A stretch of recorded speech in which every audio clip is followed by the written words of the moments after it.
It had been a week since the last time you had gotten a full night's sleep. You were just too worried about school, about work, and training. No matter what you did, you felt as if any moment not spent on schoolwork was worsening your performance. Luckily, no one noticed your change in behavior, so at least you didn't need to feel any embarrassment for not being able to deal with this. In addition, there was a certain amount of jealousy. After all, your classmates didn't seem to have such problems. They were happily chatting the days away with each other, which made you feel even worse. It became exceedingly harder to concentrate on Aizawa's lessons. Your teacher had turned a lecture about hero philosophy into a rant about popular heroes, when his eyes were just posers that didn't deserve their fame.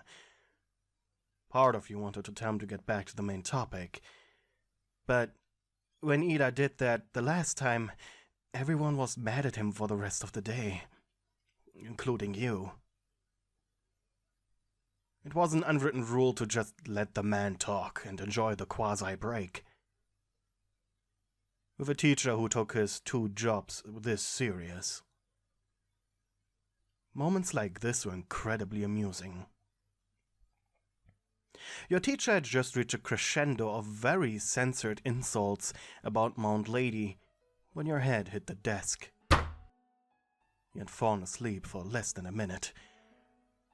The quiet bump, however, was loud enough to get the attention of the entire class, including your teacher. "Excuse me, is my lecture too boring for you?"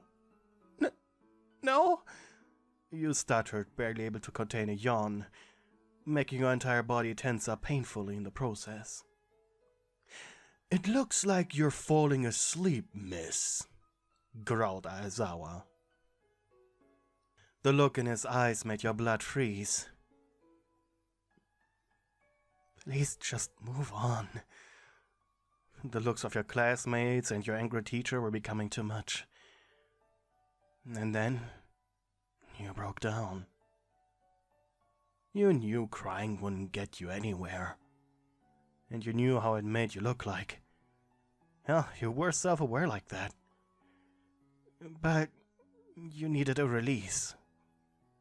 Unable to contain yourself, you didn't even notice when soft hands began to reach around you. You were entirely unable to think, and just went with it. You didn't know who it was, but you also didn't care about it. Someone was guiding you outside, their hands gently resting on your shoulder. After you regained some composure, meaning you calmed down enough to question the things around you, you looked up.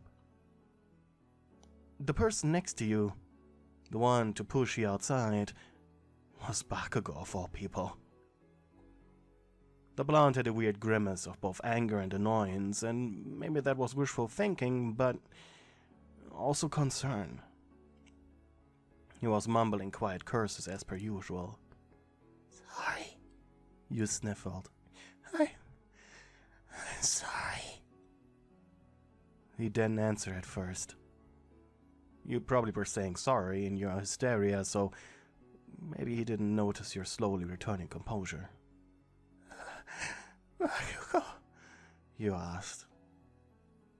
The look he gave you, nothing more than a glance, was enough to quiet you down. After a few seconds passed, he asked, "What?" This "what" stung. He sounded so angry. Where are we going?" You stuttered as you were finally able to check your surroundings. You were right now in UA's lobby. "We're going to the dorms." You whimpered. Are they kicking me out? Please, I'm sorry." Bakugou stopped dead in his tracks. "The fuck are you talking about? Kick you out? You really think they'll kick you out so easily?" You let out a whimper, and with quivering lips you answered, "Yes." The boy groaned. "I beat the shit out of Deku, and all I got was a month of taking out the trash." At worst, you're gonna get some detention. Or something like that. Don't worry. You gave him a confused look. What? You think after that little stunt you should go back for the rest of today's classes? This is a hero school, idiot. No one would let you. He paused. Including me, actually. You blushed. You two fell silent again. As you walked the gravel path to the dorms. But eventually he opened his mouth. When was the last time you got a full night's sleep? You sniffled and wiped away the tears that were still rolling down your cheeks. I don't know. 8 days? 10 days? It were more than that. Bakugou groaned. Why the hell didn't you tell anyone? You gulped, feeling ashamed. I thought it's one of those things where you need to go through alone. He sighed in annoyance, almost making you whimper in embarrassment. You idiot. That rich chick, Momo, is tutoring the lower extras. He paused for a moment. What I mean is, most of them are helping each other out. You looked at him. Of course I don't need her dumb lessons. But when you need it, you should take it. You blushed harder. How do you do it? You asked. What? He barked. Deal with school, training, everything. He sighed. I got something you don't have. Confidence in my abilities. I read the stuff twice and I'm confident enough that I remember it for a test. And look, here I am. You felt as if someone had set your butt on fire. Up until now, you hadn't realized how important confidence was when it came to learning. By now the two of you had reached the dorms, and he sat you down on the sofa in the community room. Your body was shaking as it tried to stay awake. I'm down, he growled. Easier said than done. He crossed his arms and mumbled something. He then left for the small kitchen aisle and came back with a warm glass of milk. I'm not going back until this thing is empty. Your stomach turned. You really had no appetite. And the thought of putting anything in your mouth made you retch. You prepared yourself for a moment and then gulped the white liquid down. When you slammed the glass back on the table, you were out of breath. Your eyes now unable to focus. But you were still shaken too much, which agitated the explosive blonde. What else do you need? His anger was somewhat adorable, and you suppressed a giggle. I don't know, you said. I don't feel at peace enough. Too much adrenaline. I can't sleep like this. For a moment he angrily chewed on one of his fingers, before grabbing your hand and saying, If you tell anyone about this, I'll kill you. Before you could ask, he already had dragged you into his room and sat you down on his bed. His arms snaked around your shoulders as he gently pushed you down onto his lap. You blushed hard, and your heart fluttered for a moment. Then his calloused hand combed through your hair, while his other hand gently rubbed circles over your tummy. He didn't say anything, but you glanced at the TV that stood at the opposite end of his room. You could see in your reflection not only he was blushing too, but also that he was completely focused on looking into any direction but yours. It was awkward, but comforting.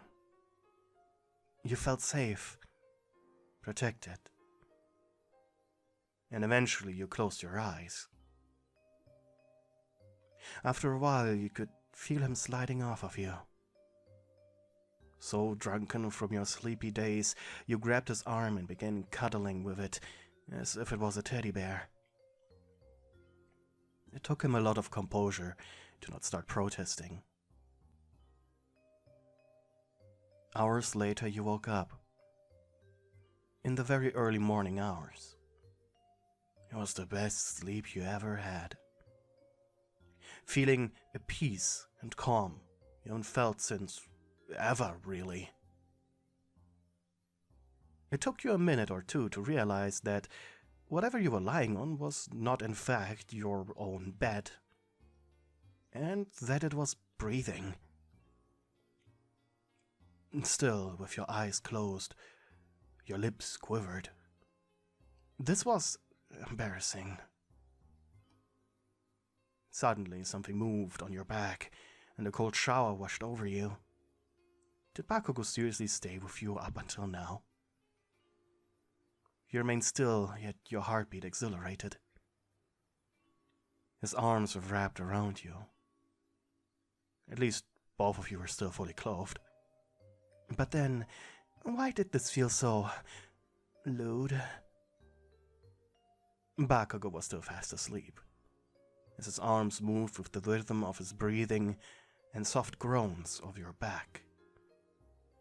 Was this how a cat felt? Speaking of cats, you suddenly had the desire to kiss him, simply for not leaving you and giving you so much comfort.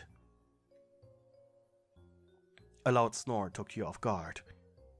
Before he turned himself around, you squeaked as he buried you under him.